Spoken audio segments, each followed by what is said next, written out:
Bonjour, dans cette vidéo, on va voir quelques définitions. On ne va voir aucun exercice, aucun exemple, juste quelques définitions qui concernent les suites pour enlever toute ambiguïté. Alors, il y a des suites dites monotones, il y a les suites bornées, il y a les suites convergentes. On va essayer de mettre un peu de lumière sur ces définitions-là. Et comme j'ai dit, il n'y a aucun exemple, aucun exercice dans cette vidéo-là. Alors, il y a les suites dites monotones. Parmi ces suites, on compte les suites croissantes et les suites décroissantes. Il y a les suites bornées. On compte les suites bornées supérieurement, bornées inférieurement. Ce sont deux types de suites bornées différentes. Les suites bornées supérieurement sont aussi dites suites majorées. Les suites bornées inférieurement sont aussi dites suites minorées.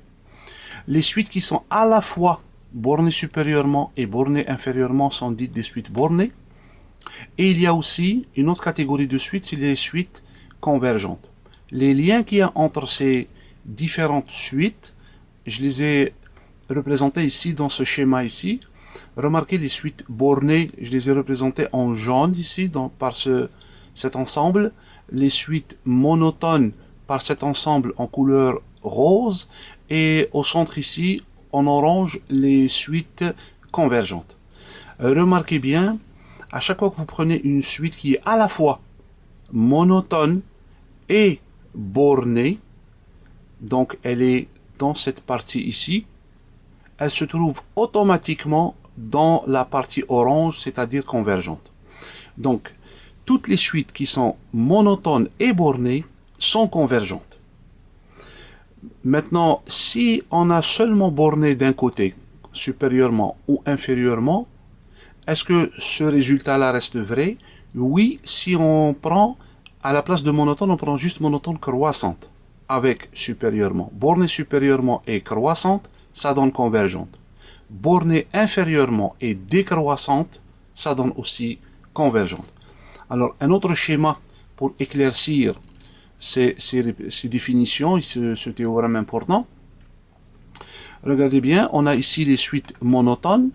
On compte parmi les suites monotones les suites croissantes ou décroissantes. Pourquoi j'ai mis ce ou là? C'est pour dire une suite monotone, elle est ou bien croissante ou bien décroissante. Elle peut être les deux en même temps, mais ça c'est une exception qui est vraie seulement pour une catégorie de suites, c'est les suites constantes. Si elle est à la fois croissante et décroissante, elle est constante. Et réciproquement, si elle est constante, elle est à la fois croissante et décroissante. Donc, être monotone, c'est ou. C'est l'une ou l'autre, pas nécessairement les deux. Ici, les suites bornées. Une suite est dite bornée si elle est à la fois bornée supérieurement et bornée inférieurement. Ça ne fonctionne pas comme monotone avec un ou ici. Être borné, c'est être les deux en même temps. Mais elle peut être seulement bornée supérieurement. Et dans ce cas-là, on ne va pas dire qu'elle est bornée, comme ça tout court. Si on dit bornée, c'est les deux. Ok? Si seulement un côté, là, borné supérieurement ou borné inférieurement, il faut le préciser. Il faut dire borné supérieurement. Alors, si elle est bornée supérieurement, on dit aussi qu'elle est majorée. Ça, c'est juste du vocabulaire. Ok? Alors, bornée supérieurement ou majorée, et en même temps croissante, alors elle est forcément, la suite est forcément convergente. Si elle est bornée inférieurement et décroissante, elle est forcément convergente. Voilà ce qui concerne les définitions.